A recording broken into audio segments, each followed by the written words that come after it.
de nuevo con ustedes en el programa de hoy. Hoy es 30 de noviembre. Ya sabemos que estamos en la tercera temporada y ya se aproxima diciembre con esas vacaciones que nos suelen gustar tanto y que además nos van a sentar muy bien, sobre todo a los niños. Recién empezado el curso, pasa el primer trimestre y estos días van a ir muy bien.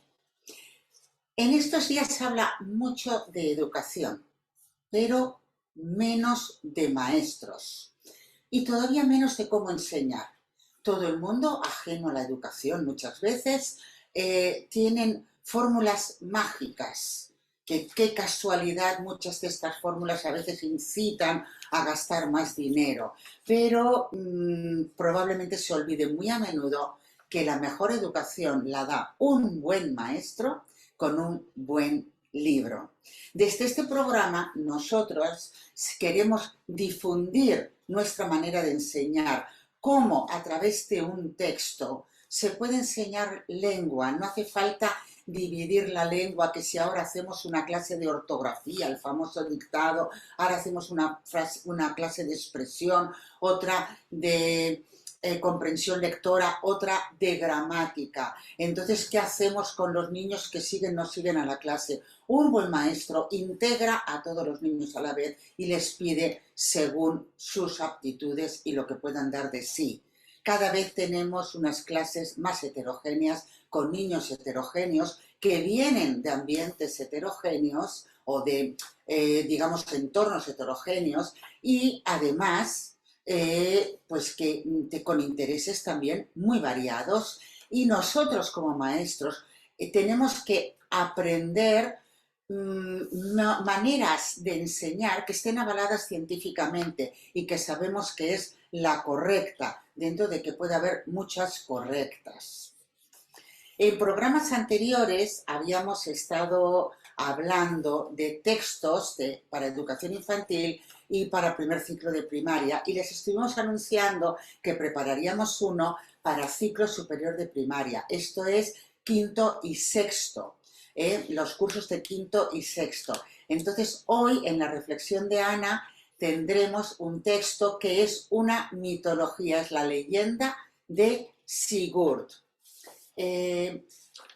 Antes de pasar a la reflexión de Ana, me gustaría, si me permiten ustedes, voy a leer además una de las notas de Ana, el por qué tratamos de una narración mitológica. Evidentemente aquí pues tratamos de distintos tipos de textos. A veces hicimos un texto informativo sobre la prehistoria, hemos trabajado sobre textos de libro álbum, sobre textos de narrativa, y en esta ocasión es narrativa y es un mito. Y si me permiten, es que, aquí lo tengo, voy a leer algo de Ana. Los mitos, las leyendas y los cuentos tradicionales responden a un patrón llamado gramática de la historia. En general se considera que las historias consisten en un marco de situación y en diversos episodios. El marco de situación proporciona un telón de fondo donde se describen personajes, objetos, tiempo y espacio. Los episodios describen las acciones de la historia. La narración es necesaria. No podemos prescindir de la narración para enseñar las partes de la oración. No podemos prescindir de la narración para enseñar qué palabras se utilizan con mayúscula, con minúscula, cuáles son los personajes, cuáles son esos episodios que, si hacemos un zoom, como diremos más adelante, en una lectura y la profundizamos, es lo que nos va a hacer ganar tanto en la expresión escrita como también en la comprensión, profundizar en la comprensión del texto. Todo esto nos va a hablar Ana a continuación y le damos la bienvenida. Vamos a trabajar, Ana va a dar unas indicaciones para trabajar la leyenda de Sigurd, y mediante esta leyenda cómo trabajamos todos los aspectos de la lengua, incluida la narración tan necesaria. Con ustedes, señores, la reflexión de Ana.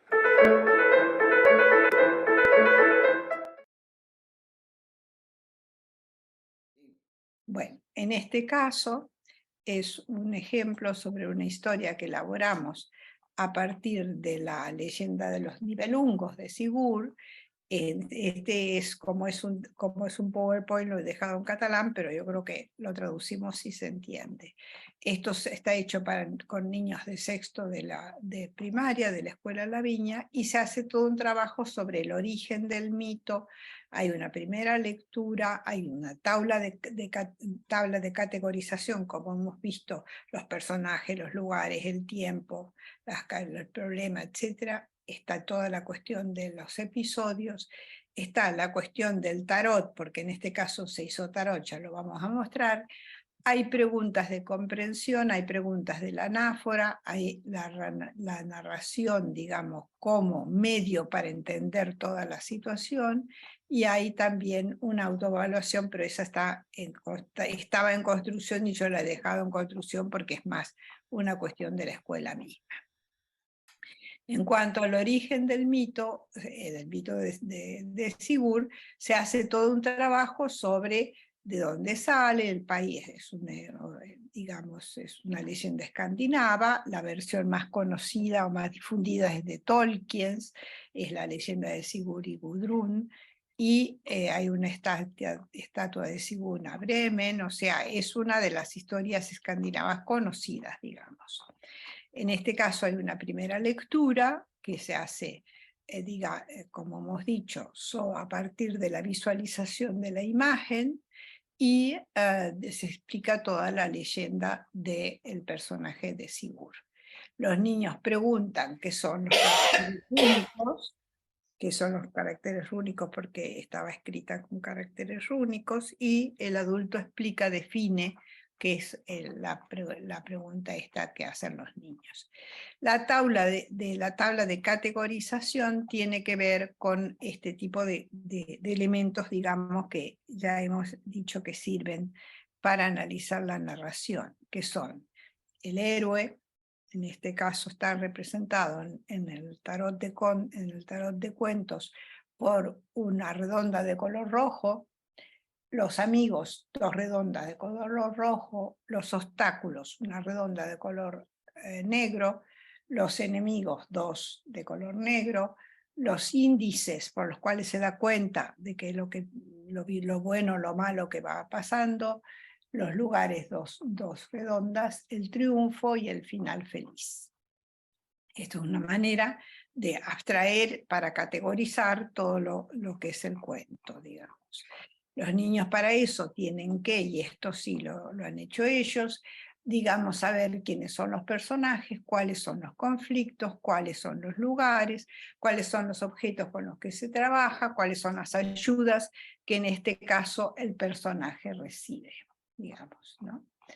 Y para ello tienen que trabajar el texto, evidentemente. ¿Cómo tienen que trabajarlo? Subrayando, reponiéndole redondas, poniéndole colores, haciendo anotaciones, digamos, poniéndole comentarios, etc. O sea, tienen que manipular el texto para poder saber qué es lo que hay, qué es lo que se escribe en el texto mismo. La respuesta está en el texto mismo.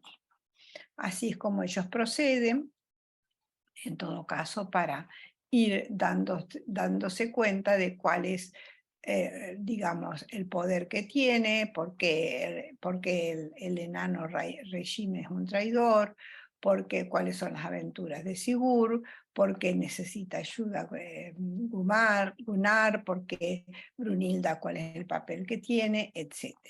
Para eso también dibujan los personajes como tenemos en esta serie aquí. Este es Sigurd, este es el enano, este es el rey, este es la espada, los pájaros que le avisan, la magia, etc. Entonces, en este caso se hacen preguntas de comprensión para que los niños puedan en el texto saber y responder, digamos, de estas preguntas. Por ejemplo, cuál es la causalidad temporal, cuál es la intencionalidad de los personajes, cuál es la estructura narrativa, etc. Por ejemplo, en el caso de la causalidad, ¿qué pasa antes que Regín revelara a Sigurd el secreto del tesoro de los Nibelungos. ¿Qué pasa después que Regín revelase a Sigurd el secreto de los tesoros de los Nibelungos? Fafnir era un enano, era un drag, o sea, toda una pregunta antes y después, identificación de los personajes, definición que desea objetivos, por qué clavó la espada en el vientre del dragón, es verdad o es mentira tal cosa, etc. O sea, toda una serie de preguntas. Luego se trabaja en el mismo texto, por ejemplo, las anáforas. A Sigurd se lo llama Sigurd, pero también el héroe, también el hijo, también el guerrero, también el chico, ¿no? A Regín se lo llama el sabio, el enano, el astuto, el maestro, el traidor, etc.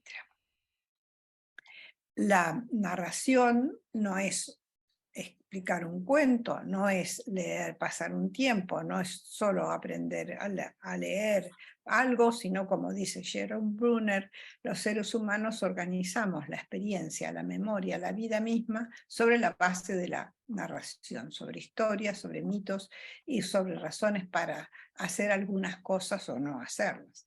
La narración es una forma convencional de transmitir culturalmente cada uno lo que construimos sobre la realidad.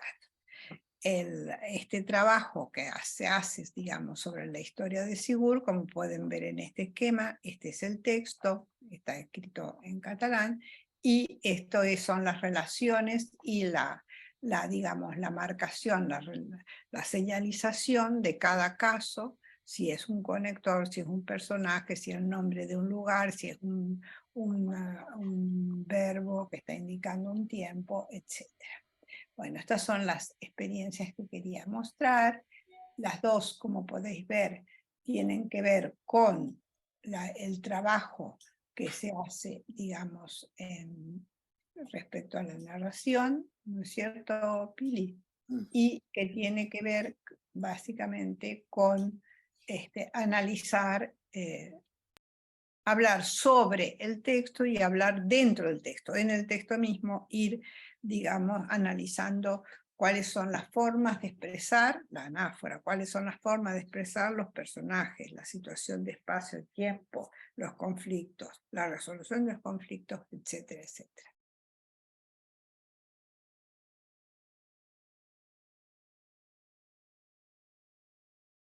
Espero que les haya gustado. No olviden de compartir el programa, de hacernos una pregunta. Les recuerdo que tenemos un canal de Telegram que se llama Cuaderno de Maestra. Las redes sociales ahora mismo pues están en baja forma. Perdonen, tenemos que cada vez parece que gusta menos este ambiente que se está creando tanto en Facebook como en Twitter, pero tenemos una red muy segura de Telegram que se llama Cuaderno de Maestra y ahí es donde estos carteles los compartimos y podemos contestar a sus preguntas y lo haremos con mucho gusto. También se pueden dirigir a nosotras desde todos los puntos. Bueno. Como ustedes saben, una vez al mes tenemos una colaboración que agradecemos mucho, que es de narración oral. ¿Por qué narración oral? Lo acabamos de explicar, porque entender la narrativa tiene que empezar con lo tradicional, que es el primer mundo de la narración que se le abre al niño. Bueno, pues hoy tenemos con nosotras a Anabel Castaño, y Anabel Castaño forma parte de Iberoamérica del Cuento. ¿Qué es Iberoamérica del Cuento? Iberoamérica del Cuento es un proyecto que nació en el 2018 con el fin de difundir todo lo que era estas narraciones orales o tradicionales, y los creadores fueron Pep Bruno, que ha estado ya con nosotros, Manuel Castaño del colectivo Legolas, que también vino en la sesión anterior con su compañera Carmen Fernández y nos hablaron de la oralidad para bebés, y bueno, también Nicole Castillo y Andrés Montero. Anabel Castaño, junto con Sandra Araguás, que también vino con nosotros, y desde aquí también a todos les mandamos un gran saludo. Pero hoy vamos a hablar con Anabel Castaño. Anabel Castaño es antropóloga, tiene una página que ustedes lo pueden ver aquí, anacar.com.ar, y ella se dedica a investigar y a difundir la narración oral. Les recomiendo su página web porque hace una difusión muy correcta, muy buena, muy de nuestro gusto, de todas estas narrativas y maneras de comunicar antiguas. Y hoy pues nos viene con, bueno, con un tipo de narración completamente, a mí me ha dejado, es distinto a lo que hemos hecho hasta ahora, pero nos llama la atención porque nos damos cuenta cómo el ser humano, desde que ha empezado a hablar y a comunicarse con los demás, ha utilizado diversos recursos que hoy en día los seguimos utilizando. Y bueno, no les digo nada más. Con ustedes, ahora mismo, Anabel Castaño.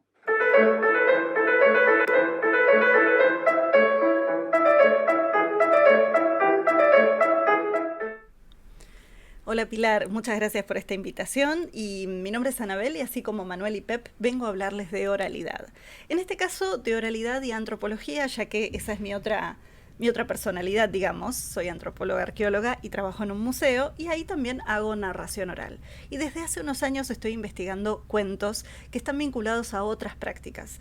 En el caso particular de hoy les vengo a hablar de oralidad y juegos y un tipo de juego, los juegos de hilo. No sé si alguna vez les ha pasado a ustedes de estar en el recreo en su escuela de pequeños, de pequeñas, y estar jugando y que de repente alguien venga con esto así y que les haga esto así y se ponga frente a ustedes. Tal vez si son muy jóvenes no conozcan este tipo de juegos, pero bueno, nosotros acá todavía los jugamos y se llaman juegos de hilo o, por ejemplo, en este caso la cunita de oro o en inglés Cat's Cradle, que es como se conoce en la cultura anglosajona.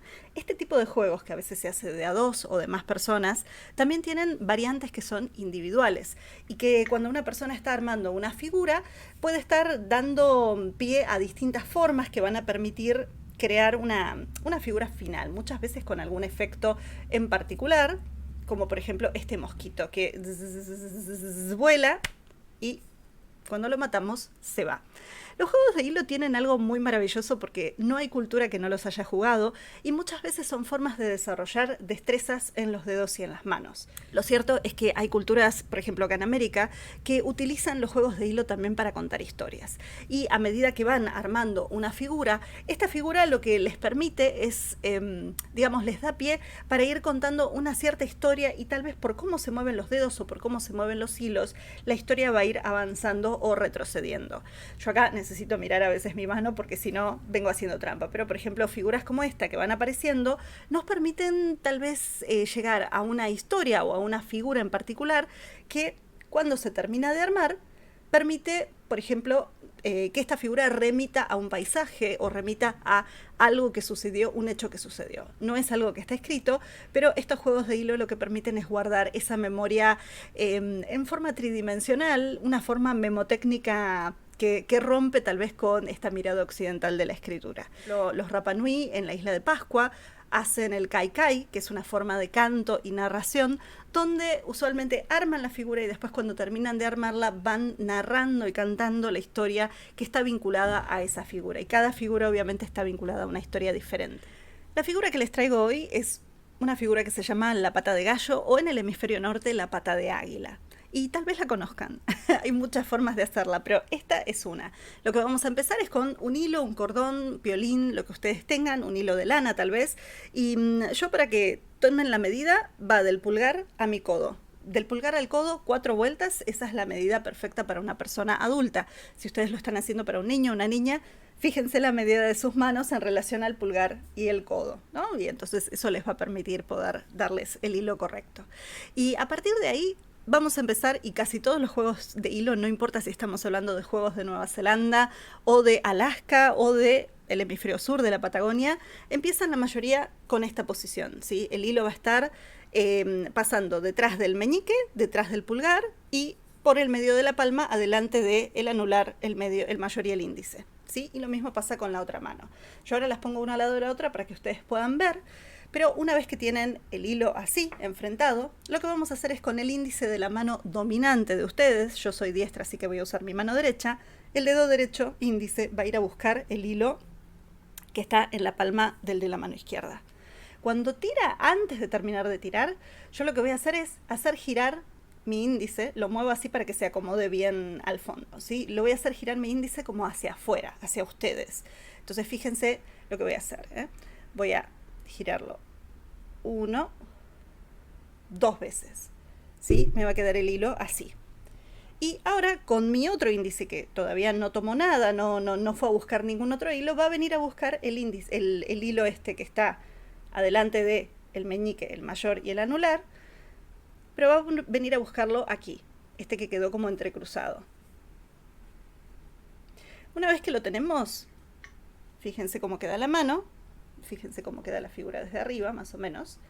Una vez que lo tenemos, lo único que vamos a hacer es soltar con mucho, mucho cuidado los de la mano dominante. Y me va a quedar la pata. Entonces ahí la tienen.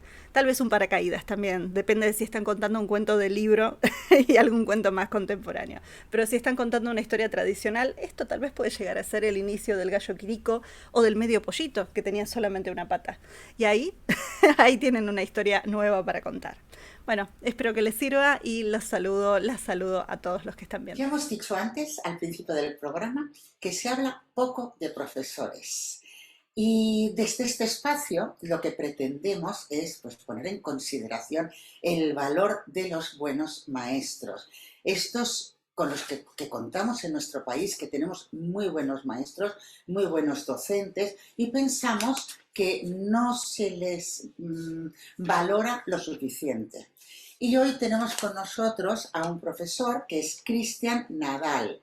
Él es profesor de sexto de primaria en la escuela pública Lavinia. Han podido ustedes comprobar que la leyenda de Sigurd se comprobó y se puso en práctica en esta escuela pública de Barcelona. Ana Teberoski, junto con Julia Coromina y Cristian, que está hoy con nosotros, llevan trabajando varios años el lenguaje, exactamente 4 años o 4 cursos como mínimo. Y ellos han hecho juntos la programación de la enseñanza y aprendizaje y la relación entre lenguaje e historia.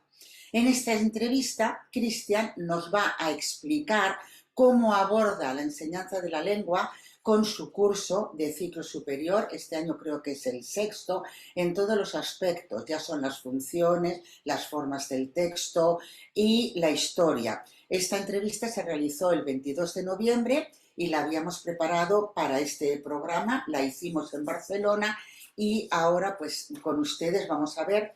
En la entrevista no se trata de Sigurd, pero fue exactamente de cómo habían preparado la leyenda. Y creo que en este programa lo que nosotros estamos haciendo es explicar una manera de enseñar la lengua utilizando un texto y traer de manera práctica a algún profesor o que haya probado esta manera de enseñar. Los niños aprenden muchísimo, nadie lo puede negar. Yo les animo a ver la entrevista y a mandarnos pues sus colaboraciones. Desde aquí también queremos agradecer a Cristian y a toda la Escuela Lavinia esta colaboración. Muchas gracias. Con ustedes, Cristian. Vale. Bueno, hola, Cristian. Hola, Ana, ¿qué tal? Bien. Queríamos, ya que puedes participar en Cuaderno de Maestra, queríamos preguntarte, tú trabajas a partir de textos. Entonces, el texto es la unidad, digamos, de base, que es diferente que la tradición como más estructuralista, que se trabajaba la oración y se analizaba la oración y demás, sino que partes del texto. Y luego de presentar el texto y que los niños visualicen el texto en la pantalla o que lo tengan también en papel y tal, ¿cómo procedes en el trabajo? ¿Qué es lo que haces? Vale, tenemos una forma de afrontar el texto muy interesante, que a nivel general podría ser cómo estructura, ¿no? A nivel narrativo, porque al final son textos narrativos mayoritariamente, como al menos estos en concreto que hemos ido trabajando eran así. Los afrontamos de una manera que nos dan como un poco de bagaje, no solo de cómo es el texto en específico, sino cómo funcionan los textos narrativos. Y en este sentido, lo que hacemos, en primer lugar, después de todo el input de la lectura comprensiva del mismo, es como establecer cuál es el marco de referencia, cuáles son los elementos a nivel de léxico que de alguna manera configuran al texto. Y lo que hacemos es categorizar de alguna manera el texto. Lo hemos hecho de diferentes maneras, pero una de las pautas que, bueno, que nos ha ido gustando, quizás por simplicidad, sí, era configurar todos los que eran los elementos, los personajes que participaban en el texto, y le dábamos también diferente importancia. Estaba el héroe, digamos, el personaje principal, y todos los personajes secundarios, y también podíamos clasificarlos en función del rol que jugaban o que ejercían en el texto, ya fueran amigos o enemigos. Por otro lado, teníamos todos aquellos elementos que eran conflictos dentro de la narración, ya fueran enemigos como los personajes antiguos o obstáculos que principalmente el héroe se iba encontrando dentro de su narrativa. Luego teníamos lugares... Eventos, lo que pasaba, eventos. Sí, eventos, lugares donde de alguna manera pues iba transcurriendo la acción, y podíamos clasificarlos en estos elementos o estos lugares que describía el propio texto narrativo. Por tanto, aquí ya podíamos entrar, una vez que lo que era muy interesante cuando hacíamos todo esto es que podíamos entrar a nivel de cómo funciona la lengua, a nivel de categorización, ¿no? De gramática, porque veíamos que la mayoría de elementos que configuraban un apartado tenían una relación gramatical entre ellos, ¿no? Y cómo podían jugar. Hacíamos un poco de metalenguaje en ese sentido, que además de atacar la comprensión, atacar cómo funciona la jerarquía de la lengua y la gramática en sí mismo, sin que ellos se dieran cuenta, era muy interesante. Entonces, los lugares, por un lado, estaban los que describía el propio texto, y por tanto sabíamos cómo eran. Los que nos ayudaba el texto con imágenes, todo que no hubiera una descripción literaria, podemos decirlo así, pero sí visual, y todos aquellos elementos que a partir del contexto podíamos intuir o no, en diferente medida, cómo eran, ¿no? ¿Qué más teníamos? Teníamos objetos que de alguna manera intervenían y que jugaban un rol dentro de la historia, y también teníamos todos aquellos elementos que podíamos decir que eran ayudas. De hecho, había muchos elementos que podrían ser personajes y amigos, y al mismo tiempo ayudas, o enemigos y dificultades y conflictos. Es decir, que hay muchos elementos que podían estar en diferente categoría al mismo tiempo, y lo que era muy interesante es que incluso el mismo elemento, en función de cómo transcurría la historia, podía cambiar su rol. Ya sea un personaje porque le pasaban ciertas cosas que le hacían cambiar su mirada o su manera de acercarse al protagonista, o incluso ciertos elementos que al principio veíamos como un obstáculo, después iban desarrollándose ciertos eventos y se transformaban en una ventaja, ¿no? En una virtud para el protagonista. Dime una cosa, perdona, dime una cosa. Tú has hecho mención de que trabajabas de esta manera la gramática. Porque, a ver, normalmente los profesores piensan que si trabajas el texto, entonces no trabajas la gramática. Sí, bueno, esto es una cosa que nos hemos dado cuenta después de trabajar mucho contigo, ¿verdad? Que cuando descontextualizas la lengua, deja de tener contexto y por tanto sentido. Quiere decir que trabajar la categoría gramatical fuera de un contexto general, ya sea una historia narrativa o algo que cobre más significado más allá de algo convencional, aparte de ser realmente aburrido, cobra muy poco sentido y dificulta que los niños hagan conexiones sobre la lengua. Porque la parte interesante es que dentro de algo que para ellos es próximo, como puede ser una narración, un texto narrativo, en el cual, pues, a modo de película o de teatro, empiezan a haber unos elementos que se articulan y van haciendo avanzar la historia, ver cómo el lenguaje o cómo la función de las palabras, ¿no? En este caso que hablamos de la gramática, configura ¿no? Que una historia vaya hacia un lado u otro, es súper interesante. Por tanto, cualquier enfoque, eso sí que de esto estoy súper convencido, cualquier enfoque hacia la lengua, ya sea a nivel lexical, gramatical, que cada vez conforme van avanzando las áreas, además son más complejos, incluso de análisis propio, ya sea de textos, ¿no? Esta parte de sujeto, predicado, todos los elementos, ¿no?, que configuran un análisis de unas oraciones más sencillas o más complejas, siempre que la abordas desde el contexto general y tienes como la gran imagen, ¿no?, que dicen los ingleses, de big picture, y a partir de aquí haces zoom para acercarte y ver cómo funciona la lengua en estos casos, la construcción de significado es mucho más potente.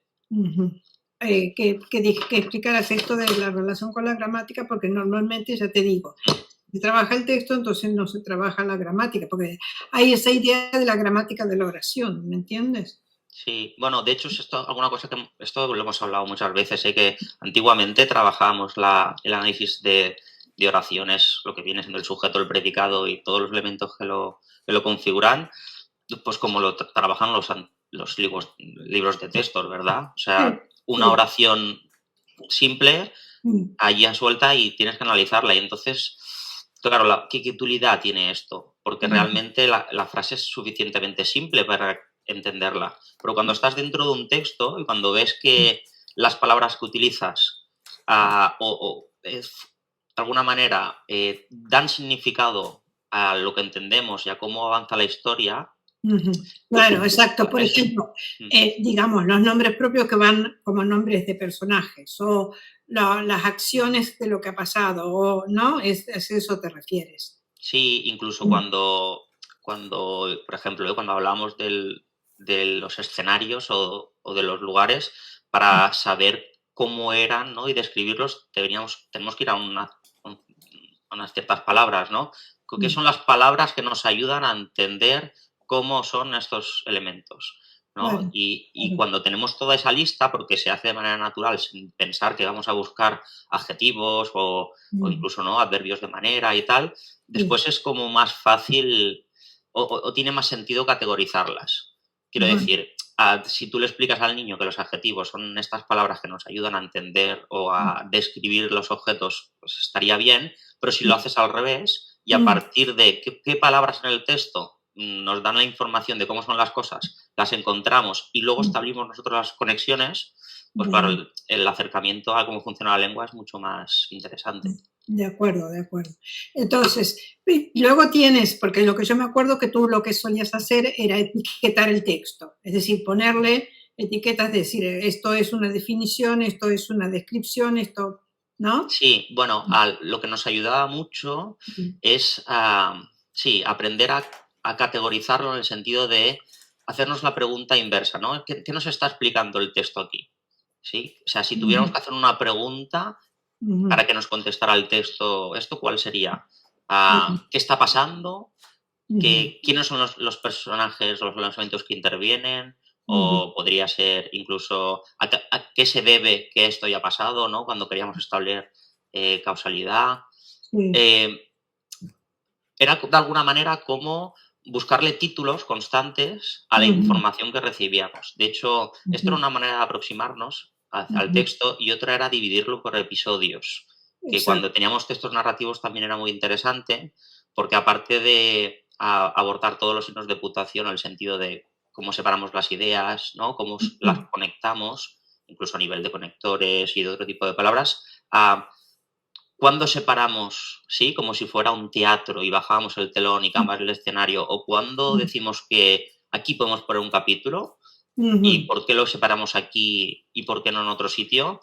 La aproximación a la comprensión del texto es muy potente, ¿no? Porque el esfuerzo de sintetizar e incluso, ¿no?, toda la información, todas las diferentes ideas en un título era súper interesante. Y como tampoco hay una única respuesta, sino que hay muchas posibilidades y podemos contrastarla y argumentar cuál nos gusta más y por qué, un tema de precisión, de ambigüedad. Yo recuerdo, por ejemplo, en algunos textos narrativos que diferentes niños o grupos lo dividían en diferentes episodios, y unos eran como muy concretos y otros muy literarios, en el sentido de cuando acababa, ¿no?, el texto. Algunos ponían un final inesperado y decías, ostras, es un título brillante a nivel, ¿no?, de crear emoción y tal. Y en cambio otros decían, el personaje finalmente muere. Y dices, bueno, es que es muy correcto, muy descriptivo, incluso objetivo, ¿no? Pero ¿cómo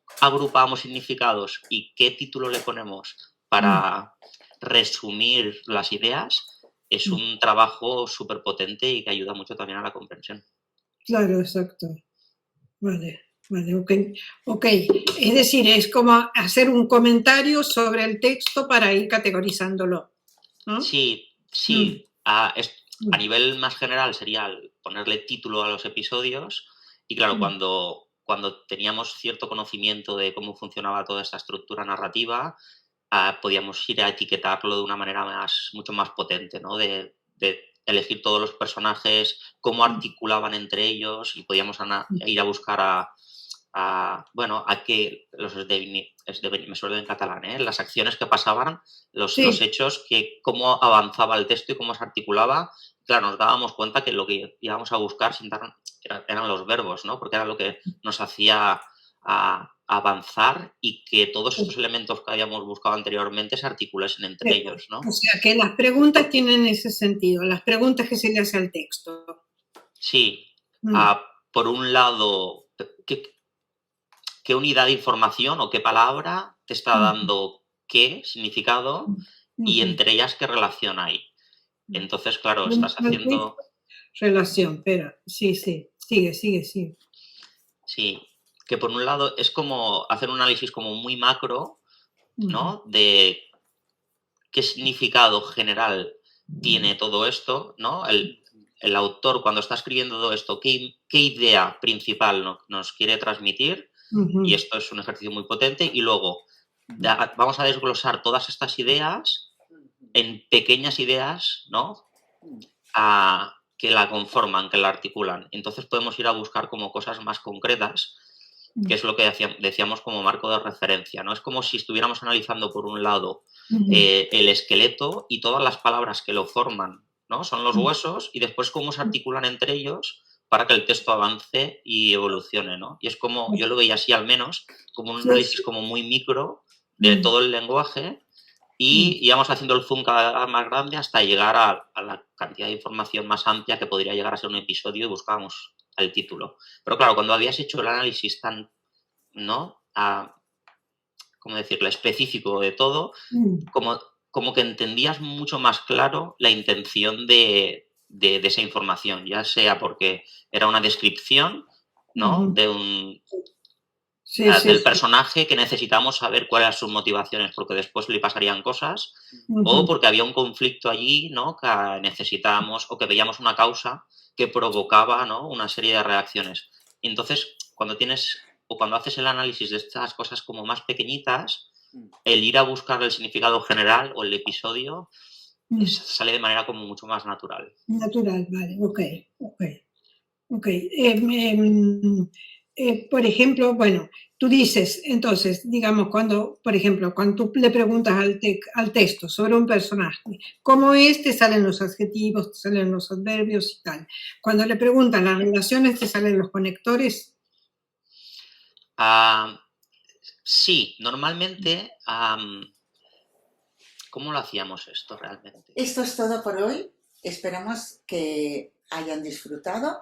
Sabemos que hoy ha sido un poco largo, pero vamos a seguir insistiendo en que hay una manera diferente, comprobada científicamente, de enseñar la lengua que tiene en cuenta las características de los niños y que si ustedes acaban de escuchar ahora, Cristian y Ana, es que se aprende mucho, no se aprende menos, no.